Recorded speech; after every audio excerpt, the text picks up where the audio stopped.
Hi, everyone. Thank you all very much for being here tonight, both in person and online.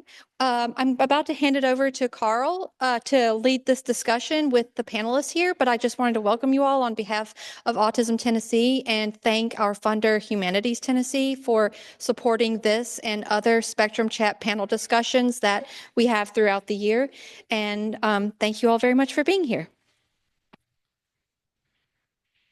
All right, welcome everyone. As Casey mentioned, we thank you all for being here in person and virtually. I am Dr. Carl A. Frizzell. One of the things that happened to me today, I was at a doctor appointment and they referred to me as Dr. Frizzell. And that's an important thing to recognize because I do have a doctorate degree. And it's testament that autistic kids and students, they have the right support, they can accomplish all their goals. So it's important for me to recognize that I do have a doctorate and I'm working on another one right now. And I'm proud to be moderating today's crucial conversation about being Black, African American autistic. Our discussion will explore various perspectives, including early diagnosed experiences, family perspectives, and professional insights. I have organized our conversation around key themes to ensure a comprehensive discussion of this critical intersection of identity and experience. Throughout this discussion, we'll hear in-depth perspectives from our panel, and we'll have brief insights from Joshua Wright, who will bring us valuable perspective as someone diagnosed early in life. So the first category that I have a question from is based on representation and personal experience. So for our panelists, the first four, when you think about how autism is typically represented in media and healthcare materials, how does that impact Black African American individuals seeking diagnosis or support? Well, for me, my experience is that autism has a look and it really doesn't. And so growing up, it kind of discourages Black people to even get those diagnoses because they're like, well, you don't like you have it, so you don't fit the criteria instead of actually going in depth. And so like now, it's a little bit more diverse, but even still, it's still scary to even have that attached to you just based off the stigma we have in the community. So. And before you pass, do you mind just telling people who you are? Yeah. So my name is Mandy Brown. I am a licensed professional counselor and also a life coach, and I am a mother of 3 neurodivergent children in the background.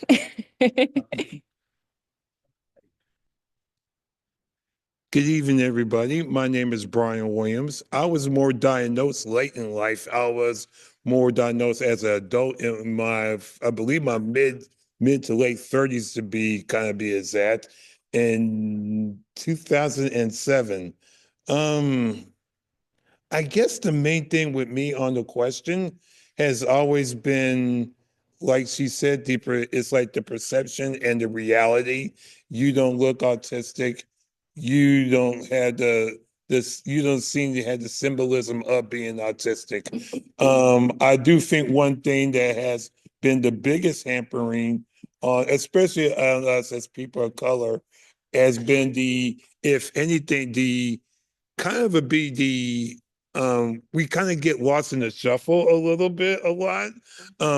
We usually get either misdiagnosed, we either get just pushed aside, or the idea of we grow out of it.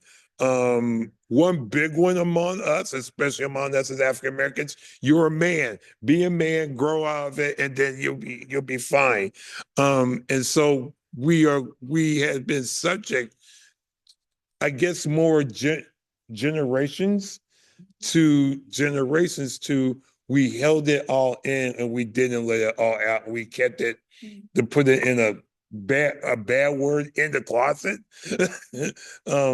And now it's being more let out of the closet today.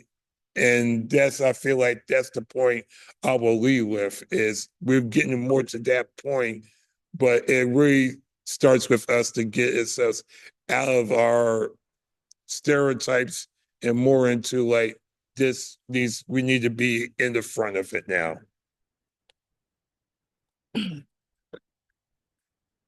Yeah, I just wanted to piggyback off of what he said. It's definitely an issue in the medical industry because there is really no look. And I was actually tested when I was young, like 4 years old, but I didn't meet the criteria. And then I tried again, didn't meet the criteria. And it was understood that I had a learning disability that was what hairline cognitive math related disability. And about a year and a half ago, I was diagnosed with autism and ADHD, and I'm in my mid-30s. So it's crazy. And then when you're growing up, it's it's not well known what the symptoms and signs are. And so you get disciplined more because they think you're misbehaving. And then it's difficult, a lot of difficult things that you deal with growing up. And it's just, I don't know. The medical industry is trying, but I think there needs to be more research. But a little bit about me, I'm an artist, and I'm really glad I found this group. So yeah. Good evening, everyone. My name is Alexandria Eddings. I was late diagnosed autism and ADHD at the age of 30, which was almost 5 years ago now. In addition to everything that everyone else has already mentioned, I would say that the stereotypes that you see in the media, especially for like late diagnosed people, I think it causes a lot of issues with acceptance. Like once you do get a autism diagnosis, because I think there's like a lot of stigma around autism because of the way that the media portrays it. And so I think when, people first get a diagnosis, like some of them, they might feel, shame or embarrassment around what that is because of, what the media has taught people about autism. So, as a late diagnosed person, I would say just coming to terms with like who you know yourself to be, and reconciling that with those portrayals that you see in the media. It's definitely a process, to learn how to accept yourself. So We'll pass it to Joshua. So, the question I have for you, what activities make you feel happy and confident? What activities? I would say just like doing the stuff I like to do and like fidget. Uh and let me think. And I also enjoy playing chess. It's good. And just like doing any other activities that comes to mind and practically it. So those activities kind of bring you some joy. Mm-hmm. And that's important to make sure that you surround yourself and do things that bring you joy, especially when you're in an environment that does not really look like what you've diagnosed with. So we appreciate your insight on that. Thank you.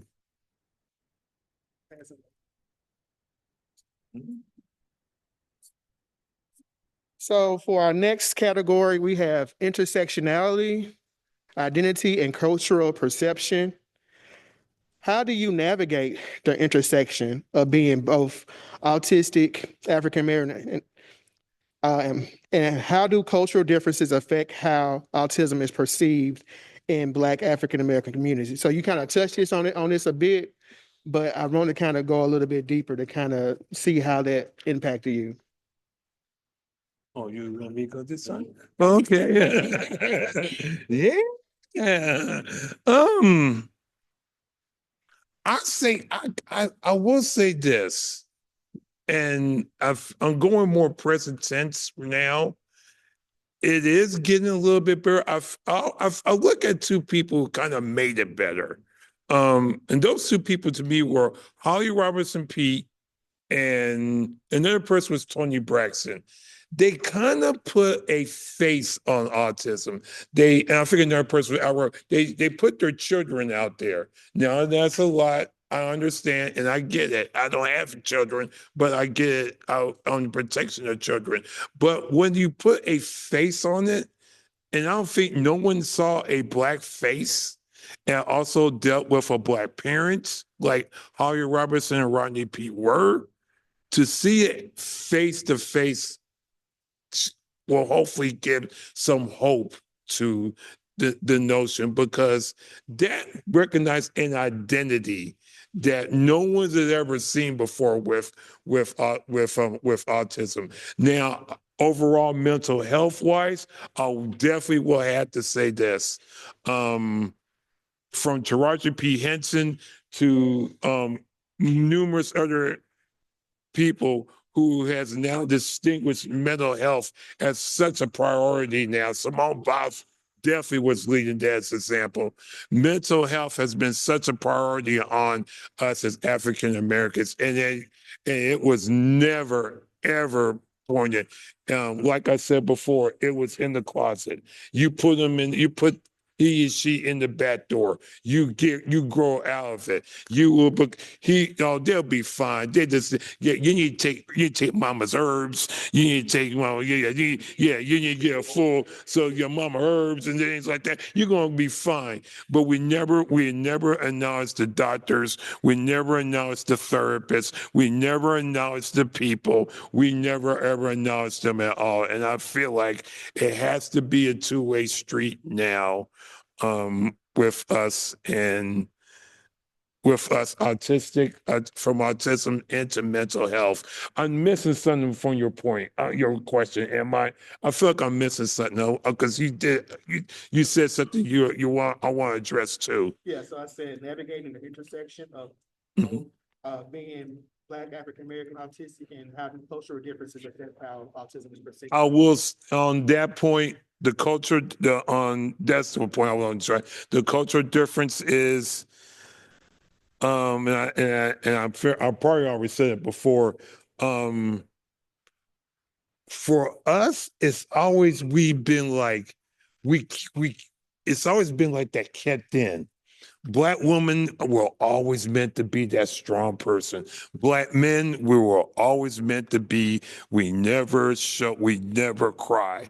We never gear up. Black women, we take it all in. We will strong armed, we will march on. And that has been the symbolically of all of us. And it is, and it's still gonna be today. But there's every sense of, well, we gotta reach out. And I also I gotta say this too.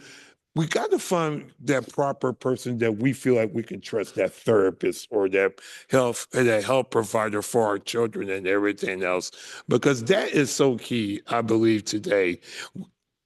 From that health partner who helped your children with autism to us being adults to go to that proper therapy and that care, that has helped me out a lot with therapy. The proper therapist, the proper therapist, the proper is a psychologist, I believe, for the medicine and things like that.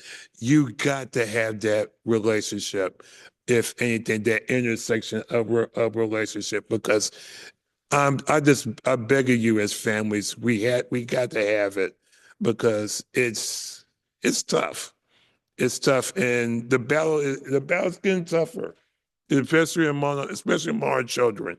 It's getting tougher, and I want to leave that positive note of be there, be there, be there, be there, be there. I talk too much. You go ahead. Hey, well, you touched on most of it, so I'm just gonna elaborate on that. And for me, I'm entering that process of having that community, learning what I need, things that will help me de-stress. Stress is a big thing for me right now. But honestly, because it's kind of like when you get that diagnosis, you go through those stages of grief and then acceptance and all of that. And so I went through all of that and now I'm here. But when you tell other people, it's kind of like, oh, okay, but oh, I didn't know that you were because you didn't look like it. And that's fine.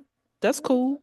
But the other thing is when you ask like for accommodations, or you ask someone like, hey, could you not say this or that or whatever because I'm dealing with XYZ, it's kind of like they have issues accommodating you or making that change. And then the other thing is people are not super willing to do the research and to learn how to interact with people with autism. And so that kind of creates conflict and issues.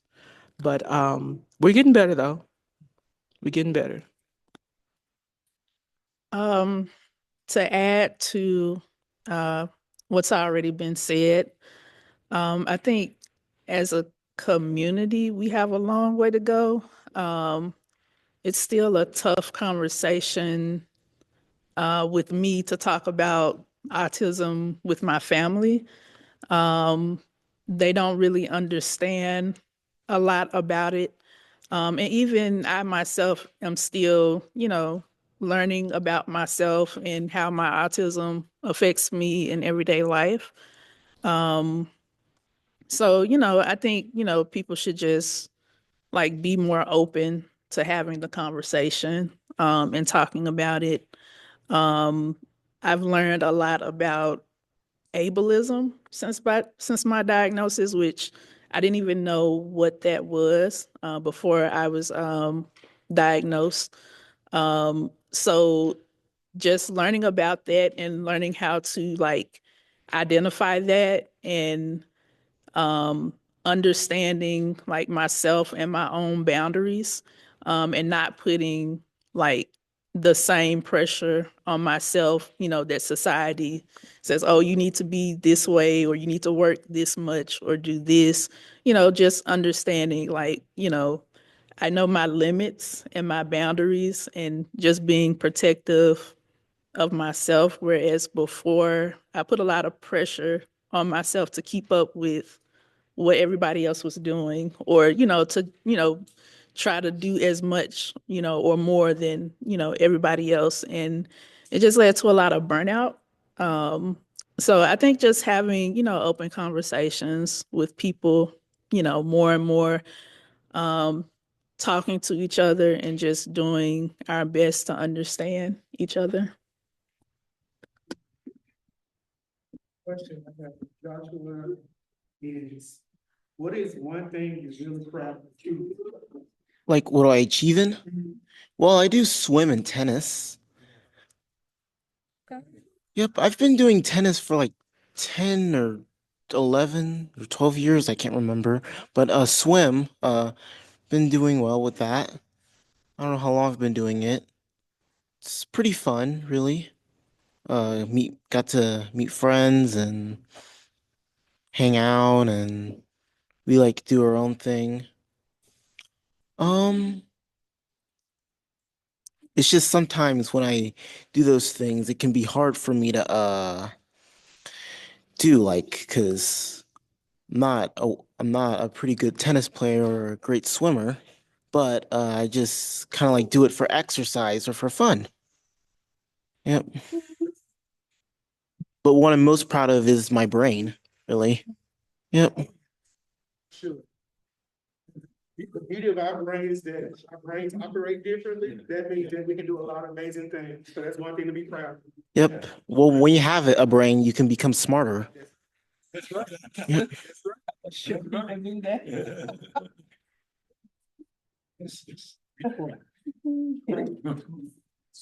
I wish comment. It's a shame.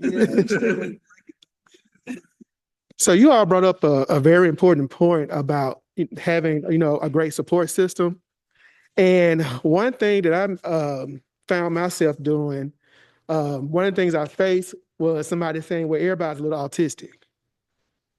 And the way I responded to that, I said, well, when your family member had this particular cancer, did everybody have a little of it too? And I started relating to the situation that affected them. And I just said, well, you're not going to minimize my experience because you do not understand it. It gives you the opportunity to learn more about it. And when I was able to challenge them on their thoughts, they begin to pay attention because they realized their words cause harm. Well, I didn't mean what I didn't mean what I said, but words have meanings and words hurt. especially when you know someone who has experienced some type of harm or some type of trauma associated with them having brains that work differently. And if you're closely related to them. So I think just kind of helping and challenging people about their thoughts, help them realize, oh, you're right. I have been thinking about this the wrong way. Like you all had mentioned, you know, in our community, we have a certain image that we're supposed to look like, and we venture from that. That means, oh, something's wrong. No, it's nothing's wrong. It's just something that's different. And we just challenge you to think differently like we do. I want to kind of add that in because all y'all said some wonderful things. And going back to what Joshua said, you know, it's about having that brain and utilizing it the way it's supposed to be utilized so you become smarter. So the next question I have, so we kind of touched on support systems, so that's great you all tied into that. The next question would be based on family and caregiver experience. What advice will you give other families beginning this journey? I would say as a mom, it's okay to cry because my life revolves around my children and caring for others outside of them. So when it comes to their needs, my livelihood is around their needs, and it does get overwhelming, especially again with the stigma we have in the community.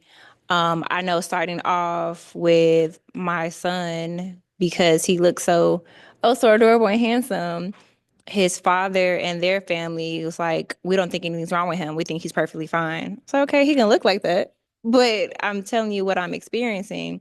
His doctor was the same way. So I end up getting a Black doctor and end up getting a Black psychologist to understand like where I was coming from. And it all like worked out. And even then, they were like, well, you could pray the diagnosis away. So you're going to hear like so much of that probably initially that can be so disheartening. And like that made me even more overwhelmed. I was like, you can't pray diagnosis away, but you can come together, pray together, and have the support and like pour into him. And honestly, like he was the lead way to figuring out what else was going on with my daughters. Found out my oldest have ADHD, and then my youngest, she's dyslexic. Like it just opened up the door to everything to figure out, okay, like what you got, what you got. So those who starting off on this journey, as you see, it's a little overwhelming, but don't get discouraged. If someone closes the door to what you're questioning, go to somewhere else. Like, and it doesn't hurt to read. It doesn't hurt to join support groups. It doesn't hurt to connect to other parents as well that could be experiencing what you're experiencing and doesn't know how to say it. So, you know, give yourself grace. That's all I can say. I do want to piggyback on something you said, and it goes along with this question. What you said about the cancer and their deal. Cancer you see, high blood pressure you see. I mentioned all these things that affect us as African Americans mostly. Diabetes you have seen, heart attacks you have seen, colon cancer you have seen. The mental illness has always been that stigma in the Black community that A, you don't see, and B, and we had never ever really understand. So we like you said, we pray it away. It will grow out of you. It will change. It will go over there. He'll be fine. We'll give him some herbs and some Western. We got done everything we can for everything else, but we never ever faced it. It's what they call it, face to face. You know, like head on. And that's the point we need to be at. We need to be at head on. From make sure you're getting the right doctor, either Black doctor or whatever. That trust factor is important. The right doctor, the right therapist, the right medicine. And may I say much, education is going to be so important. And now, I don't know if y'all kind of follow this, We're getting older, folks. I'm 56. A lot of autism people are getting older. We got to have the care now. We got to keep up with the care as we gotten older as adults. Because I think what the minimum age for children now is what? When you get adult, like 25, 26, we're becoming adults now. And that's been a very key missing factor as we get along now is the adult factor. But the idea of that relationship is so much key. The circle, the family circle, the church circle. I know some people be like, church circle. I know at least the proper church circle. I'll say my church circle. I'm going to brag on my church, Mount Zion Baptist Church, has been a great circle. This circle is important because yes, it and good friends and everything else because it does hurt a little bit inside when your family doesn't understand you. It really does. I've been through it because it's been like, they don't understand me. But it feels you gotta go outside your own home to be understood. And a lot of times I feel like for me, but I handle it and I stay strong with it because it's that circle, that trust in God, the exercising, the good friendships, proper friendships where that friend talks to you helps out a lot. So that's what I want to say about that to all the families.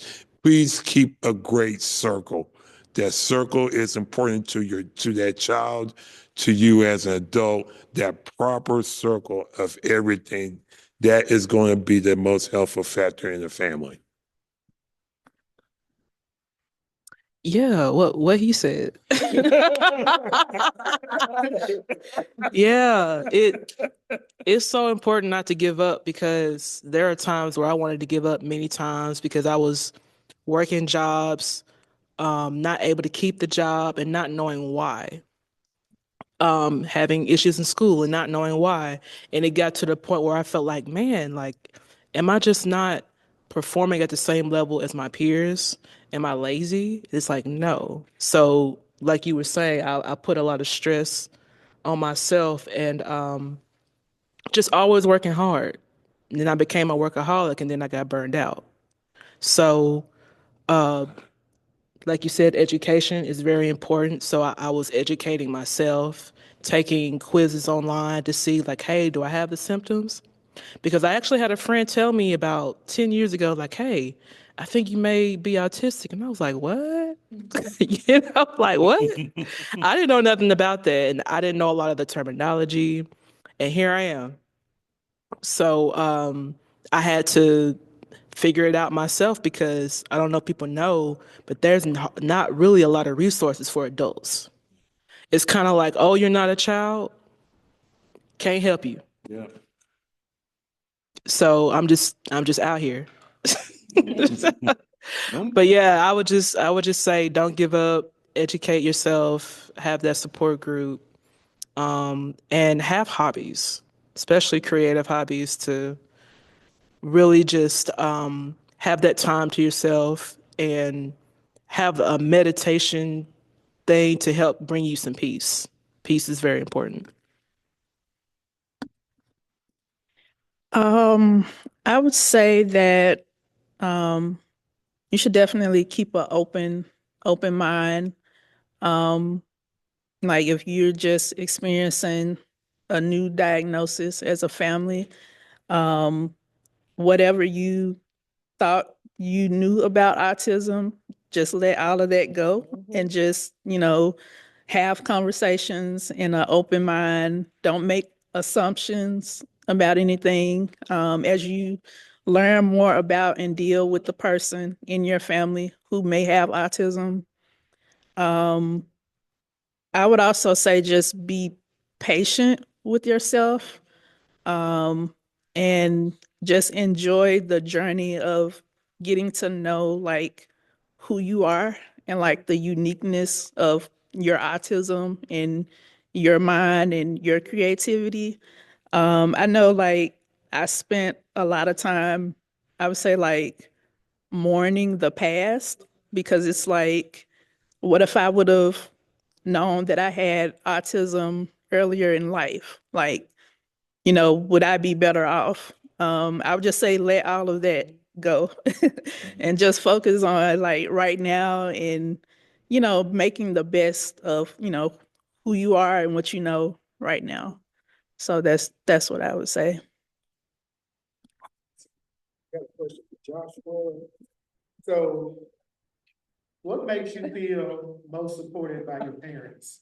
They always help me and try to get me to try things like that isn't autistic related and give me like daily routines and stuff, and they're always looking out for me and just supporting me, and they're trying to make me the best I can be.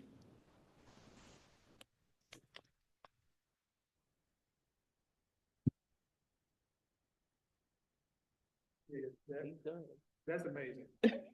That's all I can say. That's amazing. It's always such a blessing to have family members, parents support you and encourage you to keep pushing toward your goals and constantly and always encourage you to do things just like everybody else. There's nothing wrong with that. So the next question I have is the following. And this question will be based on experiences with healthcare professionals.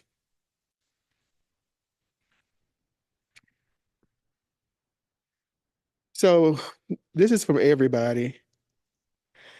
If you had an opportunity to talk to a healthcare provider, what would you tell them to ensure that they provide adequate, equitable services to Black and African American individuals who may be autistic?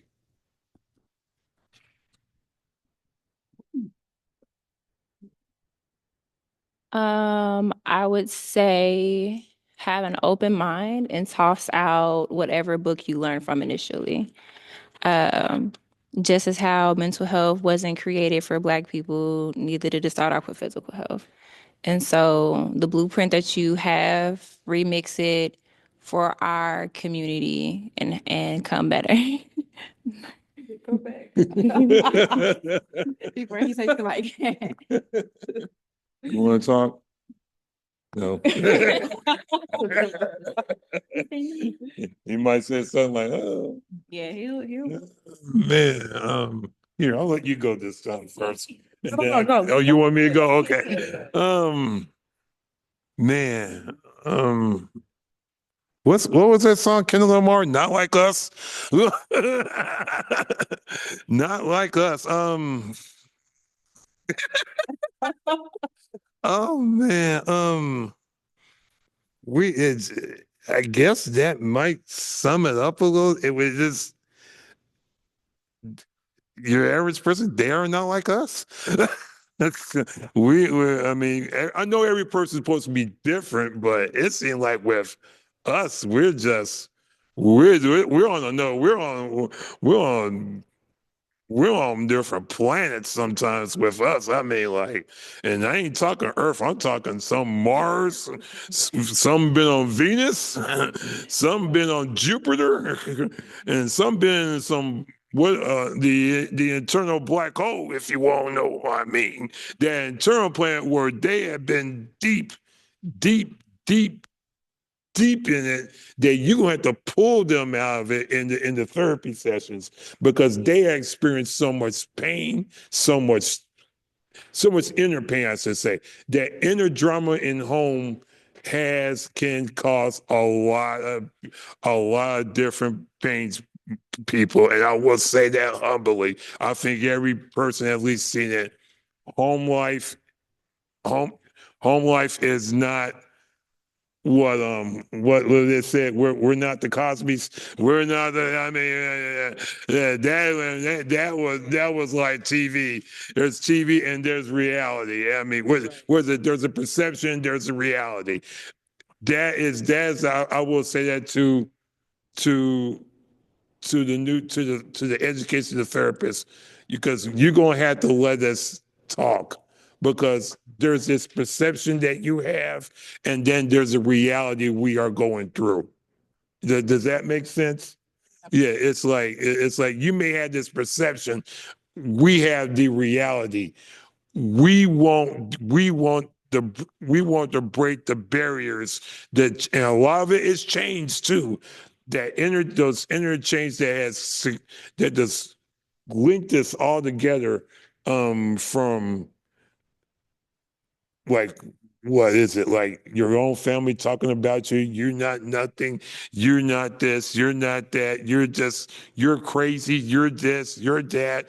You're whatever. And that is the point. There's going to be a change that needs to be broken to get that person, male or female, so you're going to have to make them talk. So I will say this, it's the perception, and then there's the reality that I will say to medical people about us as African Americans. And the point is, you got to get in their reality. You got to get in our reality, I should say. Please get in our reality, because that is the reality that we are. It is like a battlefield. What did Joyce Meyer say in that book, The Battlefield of the Mind? That is it. It is a battlefield of the mind. A lot of times within us as African Americans, we have such a large battlefield, and we want to get off the battlefield and get into some peace.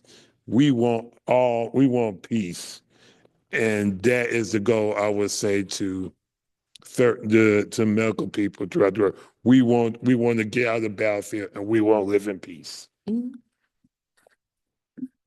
Yes, that was so eloquently stated. But yeah, we have to be honest with the fact that there's racial bias in the mental health industry or field, and that includes your therapist. And I'm not saying that doesn't mean that people are being racist in the session. No, what I mean is they're not able to connect with us because their experience is not the Black experience. Therefore, some of their recommendations may not be appropriate. So I had issues with that because people would say, "Oh, well, just meditate, walk outside," and I'm like, "Look, I'm doing how much walking and meditating do I need to do? I'm not on medication. I'm serious." Yeah, no. You know? So it's, I think a good recommendation would be, like, if you own your own practice, just make sure that there is a Black psychologist or therapist in your business, because otherwise some of our needs will not be addressed and we'll feel left out. And I know there's a lot of DEI stuff going on, but getting rid of people who can connect with different ethnicities is not a good idea. And it creates problems in vacuums like this, where you have adults who have autism, ADHD, and we don't have a lot of resources. People are having to stay with family members because they can't support themselves. They're having issues getting that job to pay for that housing. And so you end up not having a lot of pride for yourself because you can't support yourself. So where's the American dream for us? That's all I got. I don't have too much more to add to what's already been said. But I would tell healthcare professionals to, like, understand that a lot of the knowledge and information and training out there about autism, it was done through a certain lens, in history. Like, a lot of that information came through, like, eugenics type information and all of that. So I would just, tell them to be aware of, the source of a lot of this information and the context in which it was gained. And also not to just, rely on, like, textbook information, and understand that there's a lot of bias built in, not just racial bias, but also neurotypical bias. So, like, when you have an actual autistic person in front of you, listen to them in what they have to say versus telling them what's wrong, you know? So that's all I have to say about that. Hey, I want to add something. I don't know. Hey, hey, I want to add something to this. There was a story, I think it was like a year ago, that came out of Clarksville, and I thought about this while we were sitting here talking. This little boy, I think he was in elementary school. It was in Clarksville, it was elementary school. He was autistic, and I thought about this in what we're discussing, because that was a perfect example of one who no one understood him. They wanted their version of him more than they went to the parents to figure out what was going on. And I feel like that's been a lot of us. We have been lost in the cracks. And it's time we got, and that, I guess because I'm older now at 56, I don't want to see this generation get lost in the cracks. And I felt so bad for that little boy, because it was like, because in the end he got lost in the cracks. He really did. He got lost in the cracks, and I was like, don't y'all see what's going on? Y'all trying to. You had this perception, and here's his reality. Yeah. And I was like, and y'all making it more worse for him, because his reality, because you're trying to install your perception, and this is what he's going through here.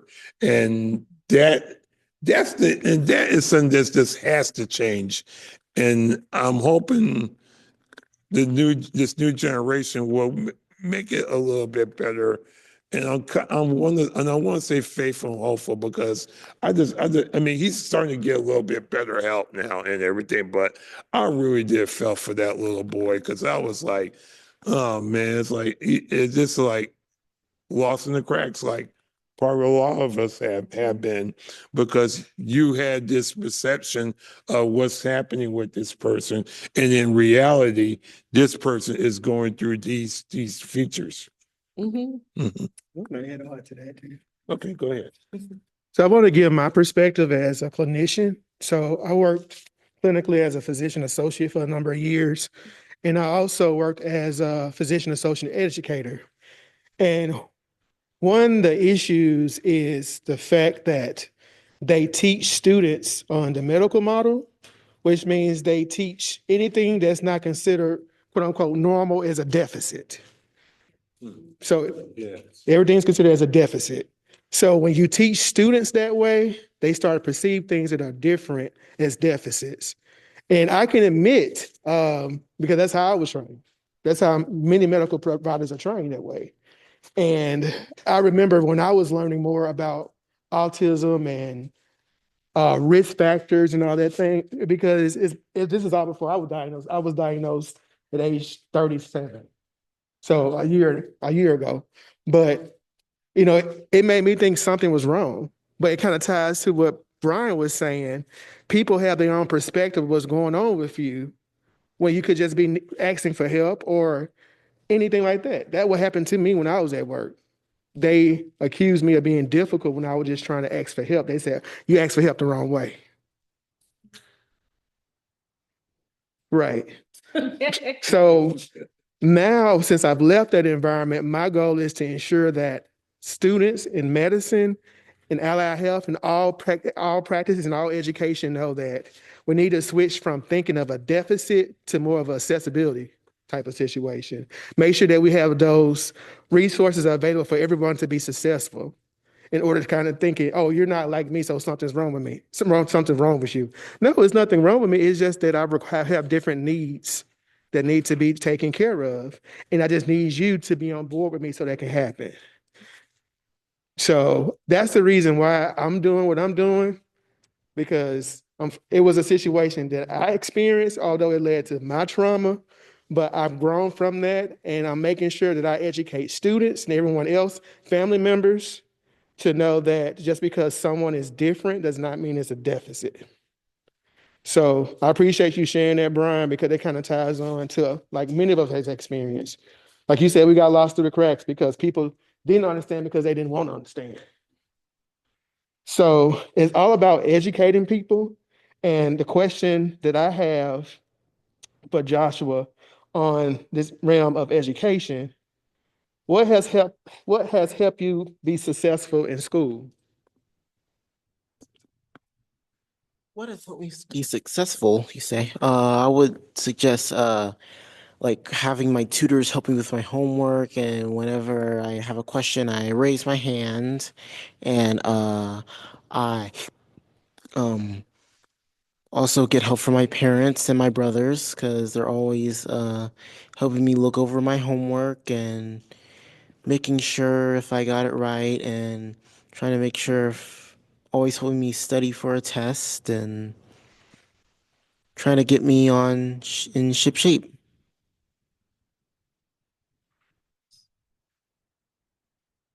Yeah, and I mean, it can be hard, but I can just like try to like write down what I learned and take notes, and try to like think about what happened in class. Yeah. Can I ask what level you're of school you're at now? College. College? Mhm. Studying.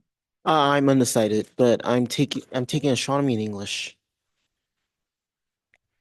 Hey.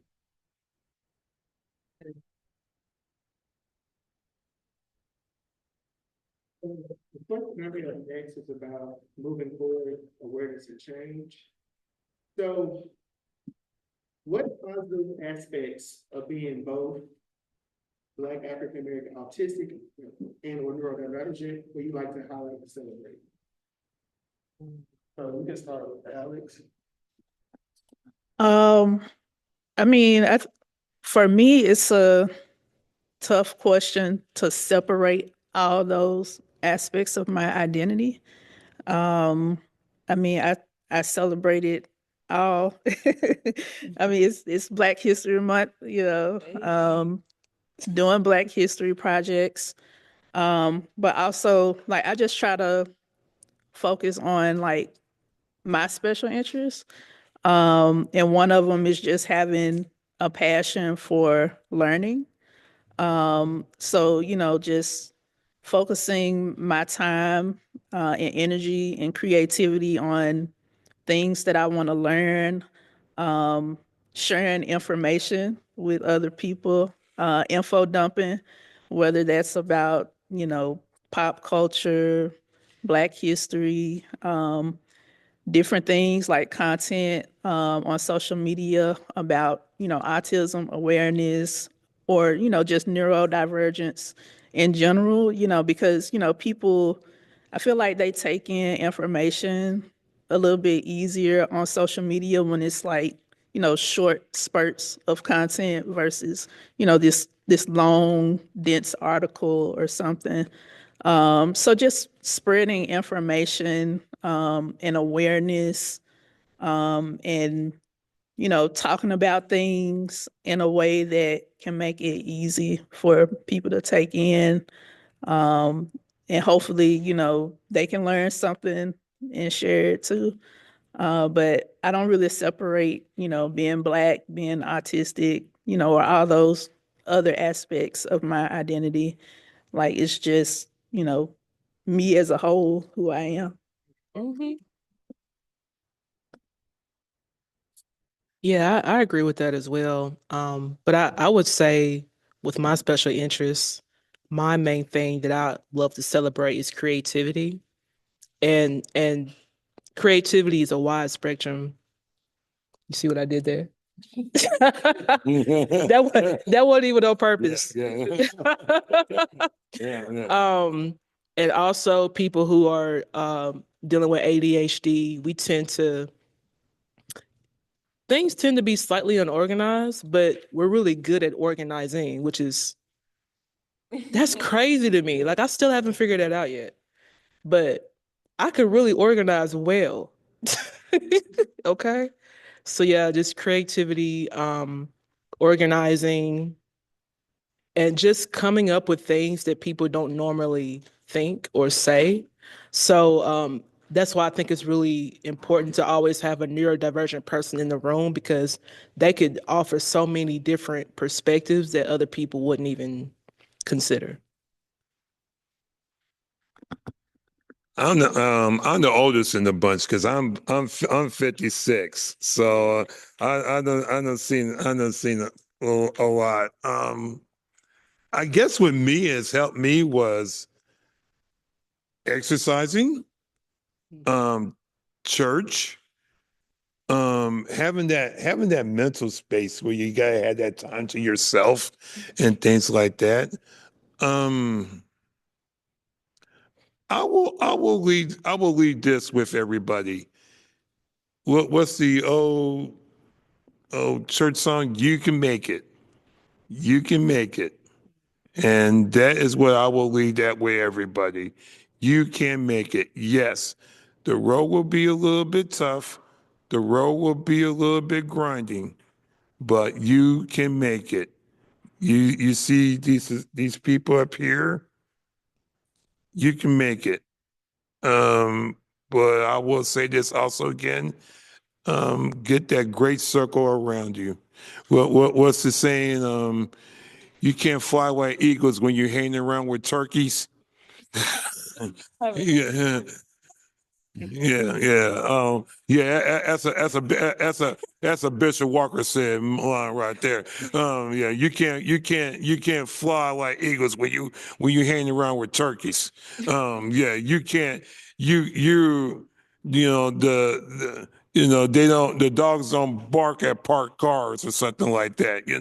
It's just like they ain't gonna you ain't gonna bark at that parked car. That's why everything's gonna come after you because you are there at the parked car. You gotta keep moving. So you got to keep moving. You got to keep doing. You got to keep studying. You got to keep improving, self-improvement. Oh man, that's what I like about the light coaches. The light coaches, yes, self-improvement. Oh man, such a big one.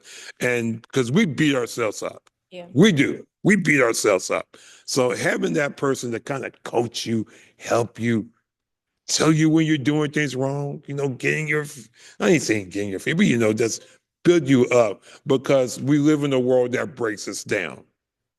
If that makes sense, we've been so, always been so molded to be broken down.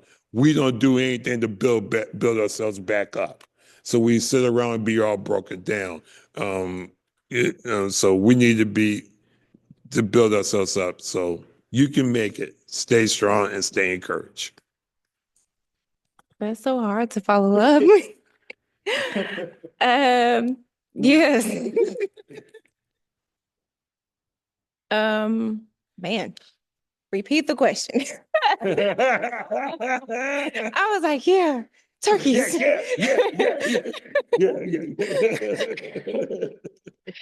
As soon as he said turkeys and eagles, he caught me.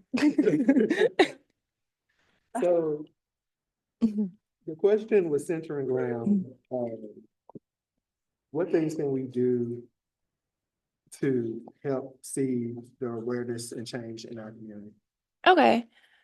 So I do work with predominantly college students, and thanks to social media, they are becoming more aware of mental health diagnosis along with things on the spectrum. So I can say this: do not be afraid of the Office of Disability Services. They are your friend. Even if you just need accommodations, test taking wise, like for myself, I had test anxiety, and like going actually helped. Need help with note taking, even during speeches, which can be scary as well. Utilize them, but they can do more if you do have a diagnosis, of course, to make accommodations. I don't know what's wrong with him in the back. Pick him up. He is fussing today, y'all. Sorry. Also, again, accept your identity in its fullest. You don't have to separate being autistic and being Black. Like, you are whole regardless. Can you pass that down? Thank you. Here you go.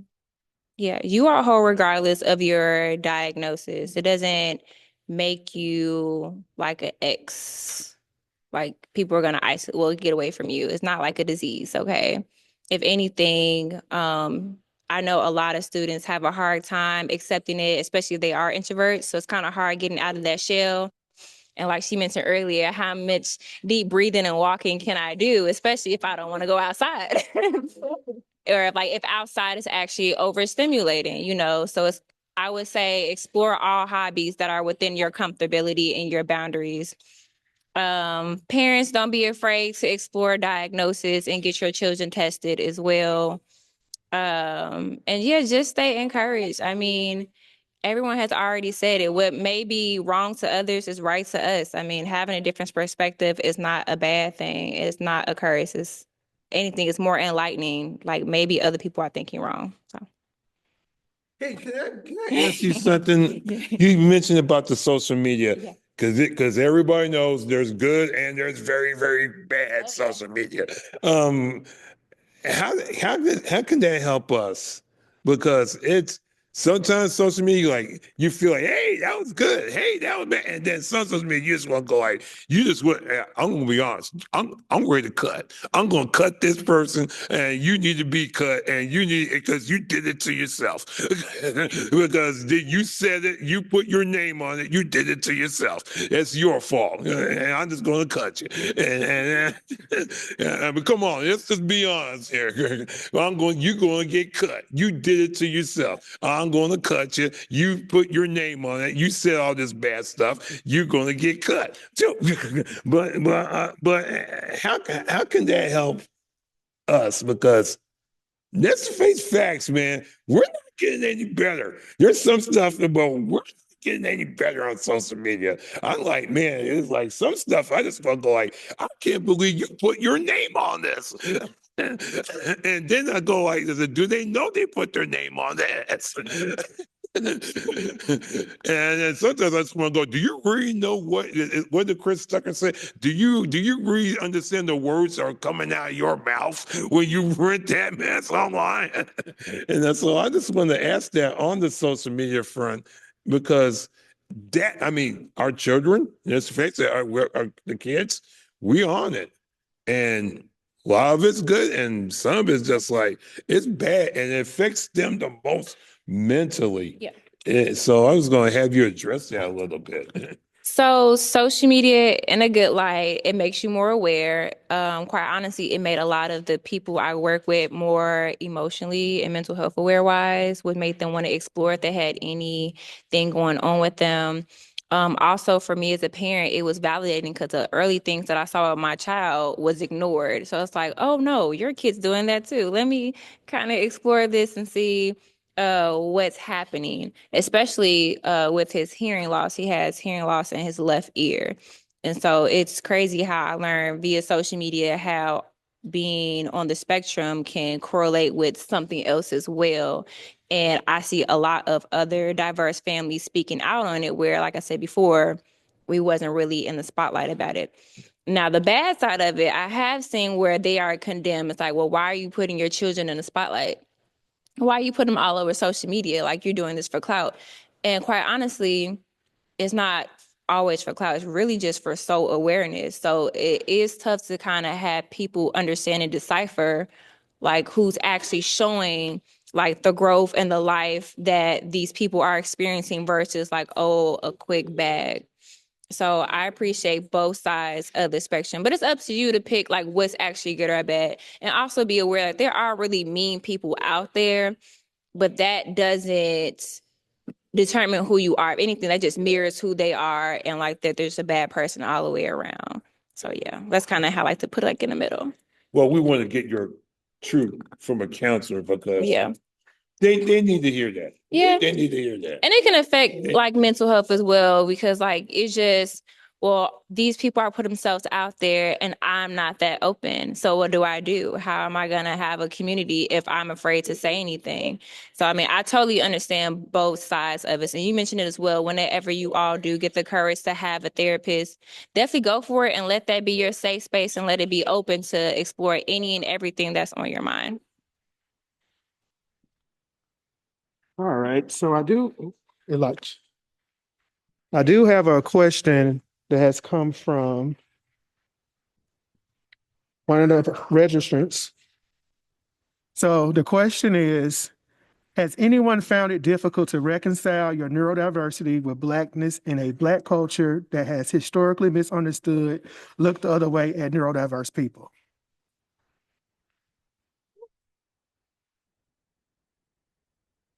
That would be it. Yeah, we'll Yeah, I just gonna pass it to them. Yeah, you raise your hand first. Yeah. I kind of deal with that every day with some, because my family loves me and I love them, but some stuff they don't understand just because they weren't taught about certain mental health things. Even regular stuff like certain kinds of depression, burnout. Like I didn't even know what burnout was 2 years ago. So when you're dealing with stuff like that and you have people who don't understand, it kind of leads to other things if you don't catch it. So for me personally, I deal with it every day because not everyone understands the neurodivergent mind. Even neurodivergency, I didn't know what that was. So it's like continuous education, support, and just finding out different ways to be at peace within myself daily. And so when you're dealing with like depression or burnout, ADHD, sometimes it's a mix of everything. And maybe you're dealing with something you don't even know yet. Like, I don't know, being dyslexic. So it's just really important to have people who love you, understand, who are open-minded.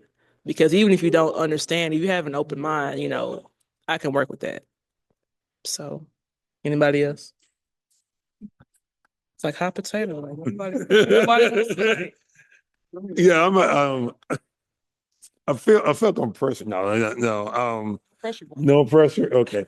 In answering that question, I will answer this based on my more better experience when I became diagnosed and everything else. It answered questions about me because I got diagnosed late. B, it was more about me more than my family because I knew my family. I wouldn't say they were going to get it, but they were also it's kind of like I knew they weren't going to get it, but I also knew that they are part of my problem too as well, because they were a part of it. They were part of my dysfunction, I should say. It was like, here's my family with the dysfunction. Here are my friends with my dysfunction. Here's this with my dysfunction. Here's this because I went through the cracks through dysfunction. Here's this group of people because they're like, man, he's just weird. And here's this group of people. He's just like, I just don't want to deal with them. And there's this one group of people, and so on and so on and so on. So it was more like I had to get that circle of who's this person I can count on to answer me questions about me? B, who can I count on to build me up more spiritually and things like that to deal with these issues that are within me, to make myself better. It was more like A and B. Who can I go to answer these true questions about me now? Now I know I'm diagnosed. And B, who's going to be these people who I need to come to kind of counteract, make me more better spiritually, and to handle all of this. Because A is more practical. B is more that battle, the war within. That spiritual battle within your family, your this, your that, your friends, and everything else, because they're going to test you. They're going to do this. They're going to do that, and everything else in between. And so B was more like my important thing with that in your question. A was practical. A is needed. I'm not saying don't dismiss A for B. They both gotta be. What I'm trying to say is you gotta have both of them together, because yes, there was that getting lost in the shuffle. And I think the question kind of goes down to that lines of this person got lost in the shuffle, and also in that shuffle, you're discovering now all the different cracks that came with it while you got lost in the cracks. There's this crack here of your friends. There's this crack here of your family. There's this crack here of your social life. There's this crack here of your education. There's this crack here. You found all the cracks, and now you had your finger in everything. You had your finger in that dam, and everything cracked around you. And now you've been diagnosed. Everything came flooding out. So here we are, and now we need to fit. And now that's where I say with A and B. We build yourself up on the practical part, and C, and more B had that foundation spiritually to make it more fortified, make it more better. Add to that. Brian, you are preaching today. Oh my gosh. I feel like I'm in church right now. But I just want to add real quick that it seemed like after I got the diagnosis, I now had to formulate a treatment plan for myself. So that's kind of like all encompassing of what you said, because it's like I'm now trying to look at every avenue of my life and figure out like, okay, how am I going to move forward? Am I just going to keep this to myself, or do I need to move differently? So it's very important to have a positive mindset during that treatment plan. Go ahead. Are you good? Okay. She's like, I'm good. So I want to add my part to it. So we want to make sure you're in the camp. Oh, okay. So to answer that question, what led to me seeking out a diagnosis is because I was in an environment full of Black people, and they were the ones who caused me harm. Yeah. So for me, it was a reality check to like, let me look at my circle. Like you said, you kind of examine those different cracks. Yeah. So let me make the repairs I need to make. And my tree that's growing, let me make sure I prune away that things that are keeping me from growing. So like I said, the reason why I got my diagnosis is because I thought I was in an environment that I can be safe, where I can open up and talk to individuals. But they are and those are the individuals who cause me harm. And I'm like, who do I have in my corner? But that led me to realize there are people who are there. There are people who support me. There are people who are willing to learn, who are willing to understand, and allowed me to kind of shift my focus to those individuals while making sure I have the resources or create the resources that are available to educate the other people. And one thing that I did recently, I published a lot of academic papers. And one paper that I commented on was about how Black men are dying to be successful. And it goes back towards us being strong, doing all those type of things, but it's killing us at the same time. And I added on to that paper, I said, Black men are dying, then we add the neurodiversity component to it. So you're dying, then they don't know why you're dying, and you're trying to explain it to them. They don't want to hear what you're saying because they don't like what they're hearing. So what I did was made sure to advocate for all of us, because I'm the same way. I can't separate my identities. They all together. I always tell people I'm my identity first. I'm Black autistic, because our experiences are our experiences. You can't separate it because we've been like that our whole lives. So unfortunately and fortunately for me, that situation where I was caused harm, it inspired me to make sure I go out and reach out to my people to inform them so they won't harm others. And one thing I did in my grandmother's funeral last month was I shared with the entire crowd. I said, I'm autistic, and I experienced a lot of bullying growing up because I was different. And one thing that I made everyone in the church do, I said, I want you to repeat after me. Differences do not mean deficits. There's nothing wrong with being different. And I made them say it 3 times so it can be committed to their brains. Because like Joshua said, you got a brain. It's for learning. So you all go learn today. So to answer that question, it was I hate that it happened that way, but then again, I'm glad it happened that way because it allowed me to find out something about myself and allowed me to start wondering, is something wrong with me? There's nothing wrong with me. I just do things differently. And people don't like different because it challenges them to think differently. Maybe I'm doing something wrong. No, I'm just doing something different. We adapted to everybody our whole lives. Why can't they adapt to us?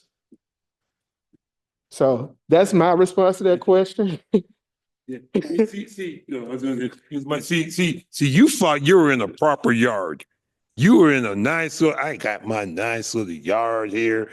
I got all my people, what's the song, Sister Sledge? We are family. Yeah. I got all my sisters, and you thought you were in a proper yard. You were that nice little family. You had that night, you were the tree.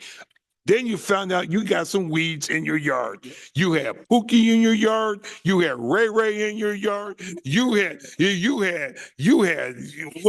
everybody in your yard. Felicia was in your yard. You had just Aunt Medea was in your yard. Just everybody was in your yard acting the fool.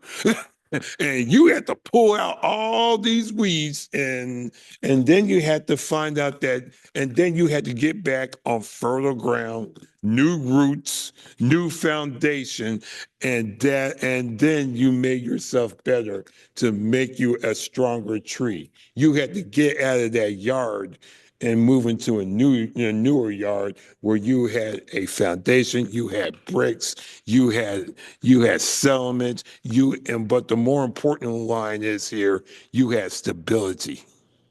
And that is the key right there. Stability, and also peace. Peace of mind. There's nothing wrong with a peace of mind in these days. Oh man, that peace of mind feels good, don't it? Yeah, it's required. It is required reading. Peace of mind. That needs to be a title of a book. Peace of mind. Yeah, peace of mind. All right, so next we're going to go to questions from the audience. And Sam's going to be. And Sam's going to read them. All right, perfect. The first question we have is from Frida Davidson in the chat, who asked, what should we be looking for when looking for therapy services? My son is newly diagnosed and he's 3 years old. Oh, so is mine, the one that's been running on the screen making noise. I feel it. So on a personal note, I work with TEIS, and my son goes to Dream Big Pediatrics in Franklin because we live in that direction. And I mean, I didn't know what to look for initially in that aspect. But I mean, they through the door, was very welcoming, did speech therapy, occupational therapy. They were seeing stuff to where they even started PT, and it wasn't even on my mind. So to be in tune with them and them in tune with Zach was like absolutely perfect. On a clinical side, I would say definitely if it's within insurance, let's start there first. And I always look up my top 5 that are within my network. And I always read their bios. It's like the first thing I always do. It's like, I want to make sure like you're the right one for me. And if so, then reach out, do a consultation. What to look for, I think, is also based off your child's needs as well. So if you aren't already working with TEIS, you have to do it on your own. Just kind of pay attention to see what you want to tackle first, and then they'll help you like expand after those assessments. No, I was going to make sure that, is there a way to make sure what she just said, kind of like that place that she just said gets on the chat too? Because I want to make sure of that part. Yeah, Dream Big Pediatrics in Franklin off of Aspen Grove. Like they're super duper amazing. And it's crazy enough, like they're extremely diverse, like extremely, like they have Black children, Asian children, Middle Eastern children, everything. And so the best part is when kids kind of have like their little gap between sessions, they get to play together in the gym and get to socialize. So he goes, oh, I get to go see my friends. So it's like, it just makes me even more happier that he can kind of get seen with other kids that are different just like him. So yeah. That's so important. So important. Tori, did you want to come off mute to share more? You're also welcome to use the chat if you want to talk more, but Sure. Hello. I just want to say this is just a wonderful platform. Oh, she's muted. Uh-oh. Are you muted again? It's just you lose her. Okay, can you hear me? We can hear you. Okay, I'm sorry. Okay, I just want to first say that as a parent, this platform is so necessary. My son is 19 years old. He is autistic. And at 1.5 years old, I noticed that he was not thriving. He wasn't making eye contact, all of the things that you would say would be classic autism. But of course, as you all know, back, 19, 20, 25 years ago, it was kind of like a taboo, especially within our community, for our babies to be diagnosed. Everybody kept telling me, he's a boy, he's going to grow out of it. And I did not accept that. And I think a stigma in our community is we tend to be in denial about the diagnosis. We look at it like it's something negative, and it's not. Well, my son was nonverbal until 4 years old. I started doing private speech, private occupational therapy. I got him in the school system under an IEP when he was 3 years old. He was under an IEP from age 3 to 18. And I always taught him. I came up with the slogan because, of course, he was bullied. He was picked apart. He wasn't accepted in a community. He wasn't in social organizations. But I came up with the slogan, autism is not our limit. And I made it my business that no one would put my child in a corner. I advocated. I made certain that I went to all those parent association meetings. I was a force to be reckoned with within the school system. I worked alongside the teachers, and I made certain that he got all those accommodations. I'm proud to say he is in an HBCU at Houston-Tillotson University. He is a sophomore computer science major. He is now the first openly autistic member. I don't know if many of you may have seen the viral video of the gentleman with autism who went over as a member of Alpha Phi Alpha Fraternity Incorporated. Really? Yes, that is my baby. And it's because I That's have my frat brother. Oh, okay. What? Okay. For son that friend right there.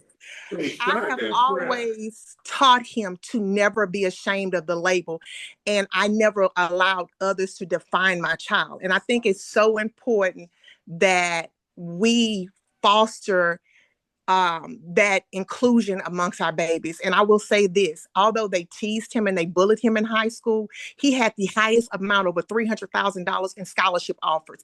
He received a standing ovation with a 3.8. And that's because I created a safe space for my baby. I did not force him into spaces that he was not accepted, but I did allow him to be exposed outside of the school. And I think that is the key. We got to go back to the old school way of raising our babies. And it's going to be rough, and I would tell people, even having a baby on the spectrum as an adult now, you're dealing with, something totally different, which is why I love these panels, because it's teaching me, because at every level is something different. We're always learning, we're always growing. But having a community such as this is the key for our babies to be successful, especially within the Black community. So I want to personally say I look forward to more of these panels. I love you all for what you're doing. We are stronger together. And thank you so much. Thank you. Thank you. Thank you. And I'm the one who's been talking to you on TikTok, so I sincerely appreciate you being here. Oh, thank you. Thank you so much. Anytime. Put her baby in the corner. That's right. Don't want to put her baby in the corner and say that. Wow. Sam, do we have any other questions? not at this time. Nope. Folks, if you're in the Zoom and want to ask a question to the panelists or our moderator, feel free to post it in the chat, or you can come off mute to ask your question.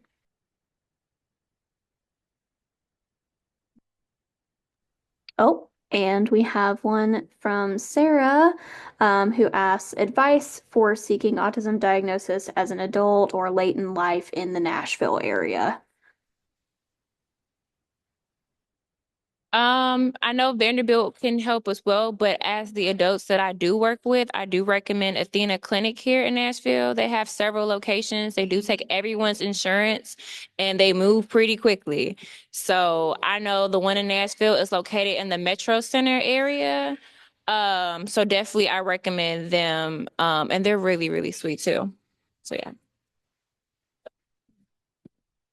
I would second Athena Care. There's also a location in Murfreesboro.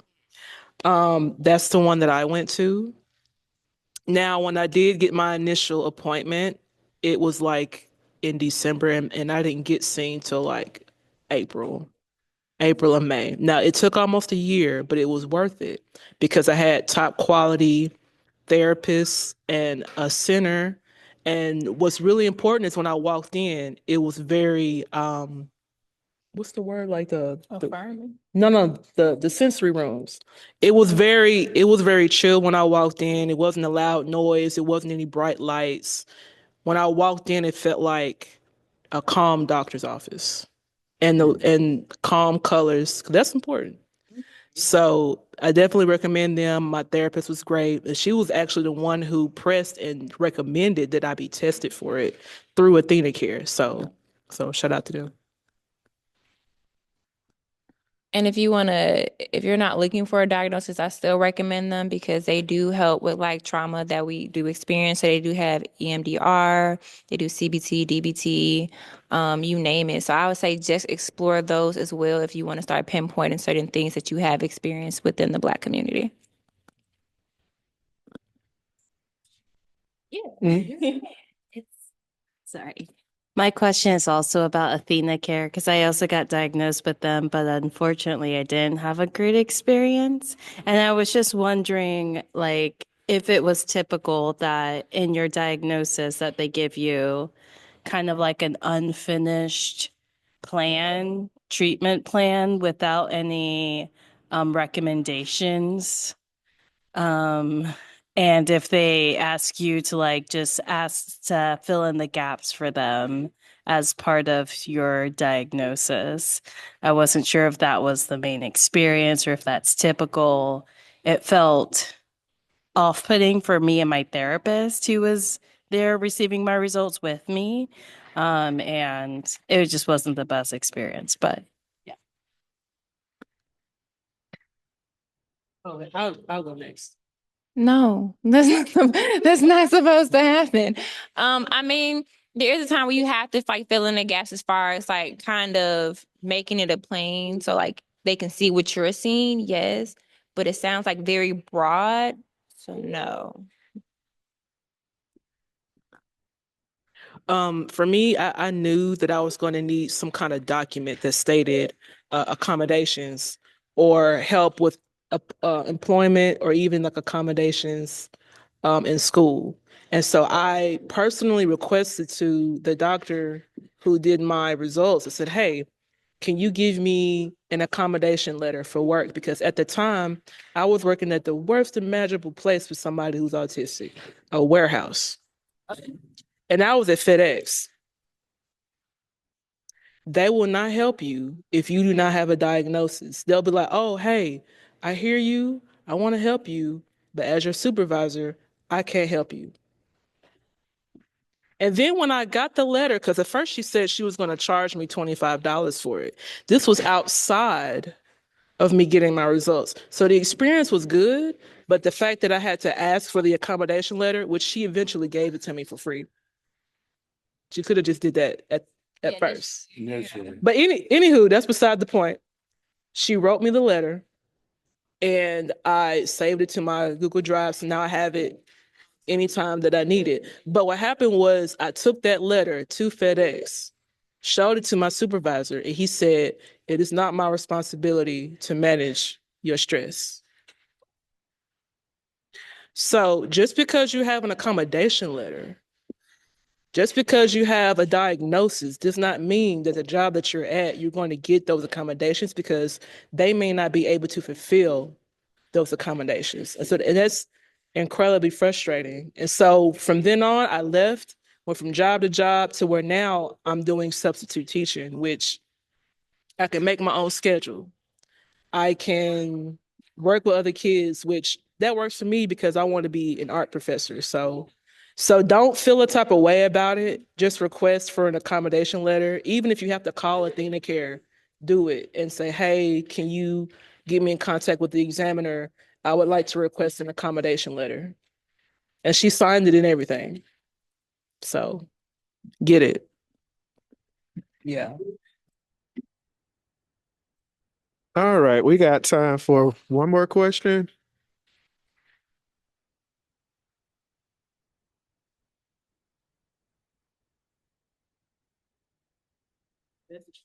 Yeah. Yeah, we just can't see it. I got it, but I can't read it. Yeah.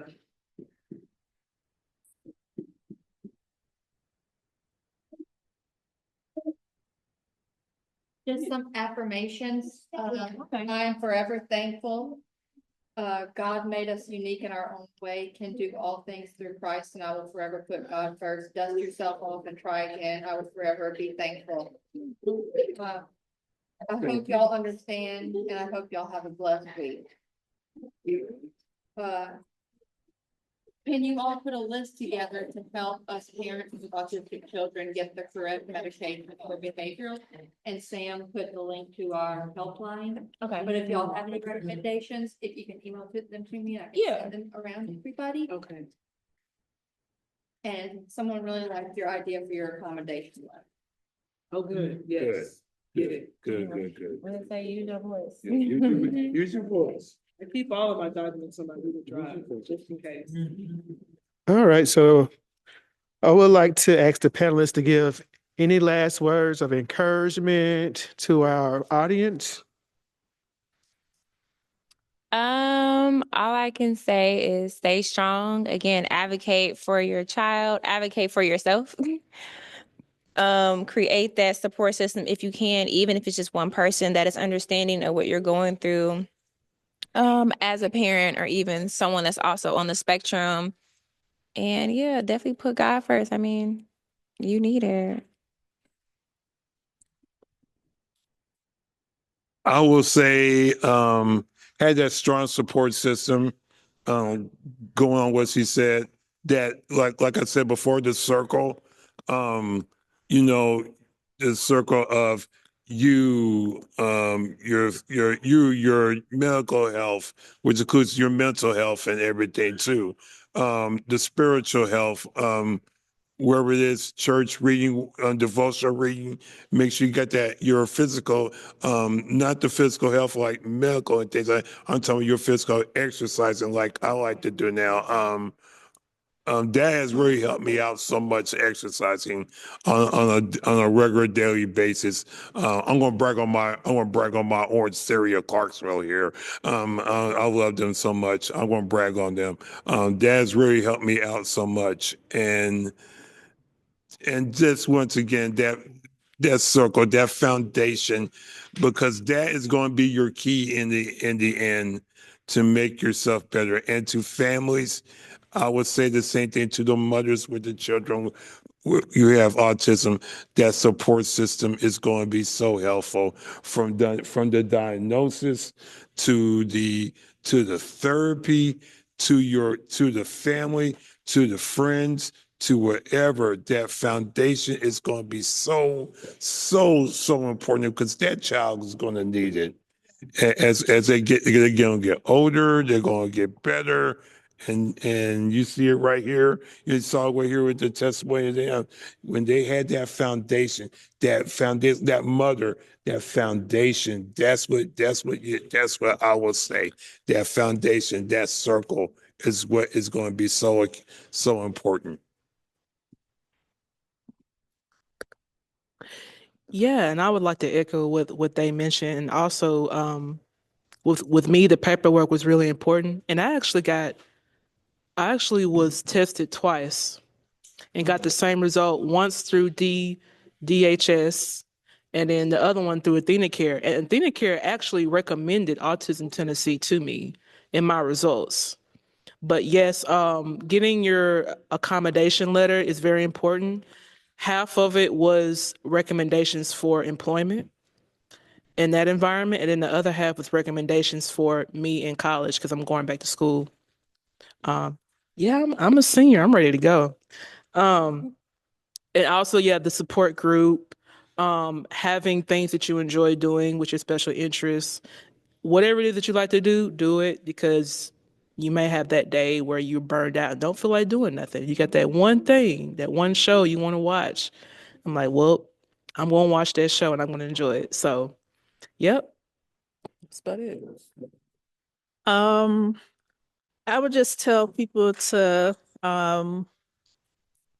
continue to learn about themselves, and who they are, and appreciate the journey of, accepting yourself, as an autistic person and learning what makes you you and appreciating how you experience the world. I would also say just, don't be afraid to like be open about, who you are or having autism. You don't have to disclose to everyone that you know, but it's okay to, you know, let the people who love and care about you know your needs, and, let them know how they can help you. Don't be afraid to ask people for help. So yeah.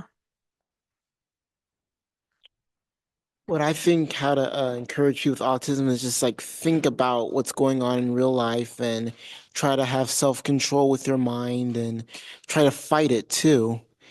And you can try to find ways to prevent it, like wearing a wristband, and you can try to like find other things to do and try to be the best you can be.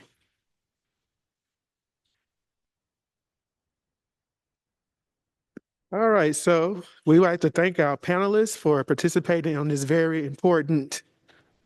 Yeah, we're trying to get you on camera, bro. I personally like to say thank you all for participating on the panel. It has been enlightening, and it lets us know that we're not alone. That's the biggest part about this. It lets people know that they're not in this by themselves, and we can lean on each other to gain strength from each other. So again, I say thank you for your participation. All you all had some enlightening words that resonate with all of us. And one thing I want to add is related to Autism Tennessee. Beginning in the fall, there's going to be a BIPOC/marginalized community group that's going to be developed for individuals and for their families. So, yep. So thank everybody for participating. We appreciate you all being here and have a great evening. Thank you, Carl. Thank you, Carl. Thank you.